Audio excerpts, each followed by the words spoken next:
Among the illicit miners arrested in Stilfontein Northwest are close to 100 undocumented children. According to the Northwest Provincial Department of Social Development, most of the illicit miners, including the undocumented children, are suspected to originate from Mozambique, Namibia, Zimbabwe and Lesotho. For more on this matter, we are joined now by the Acting Deputy Director General for Corporate Support Services at the Department of Social Development, Lumka Oliphant. Lumka, thank you for joining us for this a rather disturbing development. So perhaps we can start off with actually getting a proper confirmation that 96 undocumented children were among those arrested for illegal mining at the disused gold mine in Stilfontein since August. Good morning, Leanne, and also good morning to the viewers of SABC Morning Live. Yes, initially we had a number of 96 suspected undocumented minors, which is children. As of today, we have confirmed 14 of those. Remember, Leanne, we had said as the Department of Social Development, we need to confirm whether these are children, and an age estimation has had to be done so that we can be able to dispatch the necessary child protection services. The court has given over 14 children as confirmed to be children. So that is the number now, as we have now with social development, after some confirmations with the Department of Health and all the other role players. Maybe the number may still change because the investigations are still going on and are now able to interview the children, as we also had said yesterday, that there was a language barrier and we needed translators so that we can get accurate information. I can confirm now, as of today, 14 children have been confirmed to be minors and underage, as that is below 18 years old, and are in the Department of Social Development facilities. Lumka, are you able to give us perhaps an age that we're dealing with? I know you say they're minors, but what are we looking at? I mean, are we looking at 12-year-olds, younger than 12? I mean, just from what you're seeing there, just to understand how detrimental the situation is. They are under 18, Leanne. As we have said, that we are still confirming and estimating the right ages of the children, so that we are able to give accurate information. As South Africa, we are signatories to different conventions, international conventions, the United Nations Convention on the Rights of the Child, and also the African Charter on the Welfare and Rights of the Child.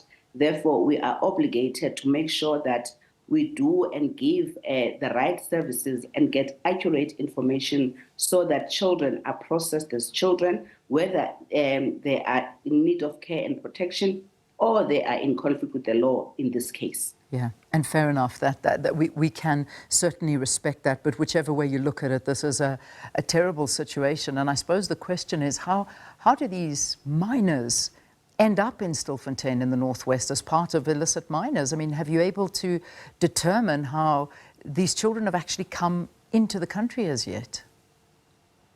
Leanne, maybe we can just give a general, comment on how children and why children come to South Africa for different reasons, not just particularly on this case. We have children from different countries, Leanne, from the DRC, from Zimbabwe, from Angola, and they come to the country for different reasons. And some are maybe trafficked, some are coming to the country because South Africa is seen as a better country and with the right child protection services for children to come in the country. Sometimes they are undocumented and unaccompanied. Sometimes they are, walking alone from different countries.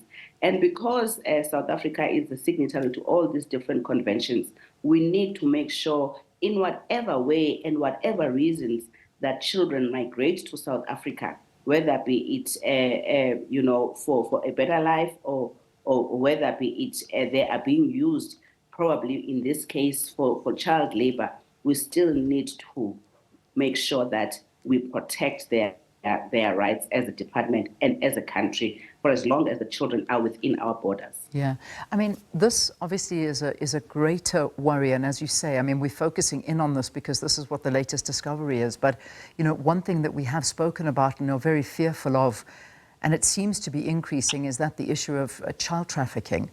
You know, this would, I imagine, also be a concern and may even fall under these certain categories that we need to be very vigilant of.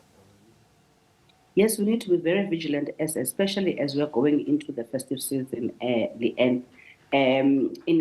During Easter this year, we were working with the Border Management Authority around the borders of Zimbabwe and Botswana.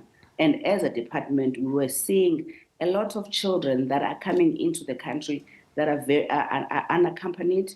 And, you know, parents who are working in South Africa, for example, from Zimbabwe, they let the children come to the country without an adult, and they come with Abo Malaysia, as they call them.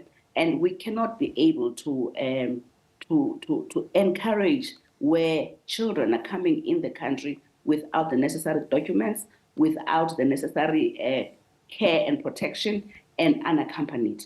Therefore, yes, when we see children that are in this kind of a situation, it is very worrying. It should worry not just only South Africa, but the neighboring countries.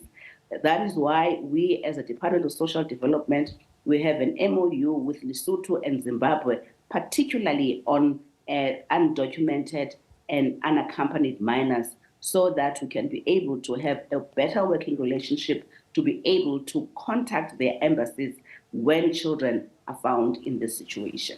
Have the embassies of the country of origin been contacted? What are they saying about this particular case that we're focusing in on?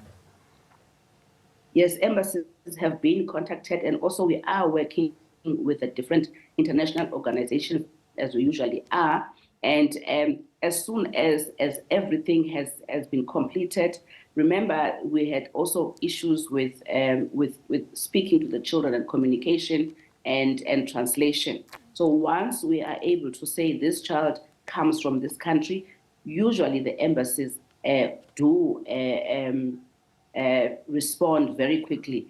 And because in these other countries there is an obligation, and what we have signed, they usually act very quickly and are able to assist us with a quick repatriation of their children. Yeah. So just to further look a little bit more into this, because we know that there are still so many miners, illegal mining activity taking place, and that are still underground. We've heard that there are, you know, there are deceased bodies there as well. And I imagine this isn't the end of the miners that are going to come up at this point in time. I know the interviews, you're saying you still need to conduct them. Those haven't as yet been done, so you're still trying to establish. But from what you're gathering, do you believe that there may be more miners underneath there? It is a possibility, Leanne. We can't rule out anything, that there may be other children that are in underground. Another thing that we are also seeing is that these people that are underground also understand that children are processed differently than adults. Sometimes they would then say that they are giving us a different age, which is why we need to confirm and do an estimation of how old they are, to avoid those who may be able to say to us they are children. This is why these are very important, that we do not leave out anything. When people say to us they are 18 years old, we must be able to verify that. If they say to us they are 17 years old, we must be able to verify that, so that nobody is going to be left and continue with this illegal work in the guise that they are children. All right, Lumka, let's leave it there. We'll touch base with you once you have more on the story. You've spoken to the miners, and we get to understand more the situation and circumstances around this, but the reality is that these are miners we are talking about, and the undocumentation of these miners. They're saying that close to 100 undocumented children are found and have been found at that Stilfontein Northwest mine where the illicit mining is taking place. 14, though, is the number that we've got from Lumka now that are still waiting to be interviewed and find out more about them. Lumka Oliphant is the Acting Deputy Director General for Corporate Support Services at the Department of Social Development.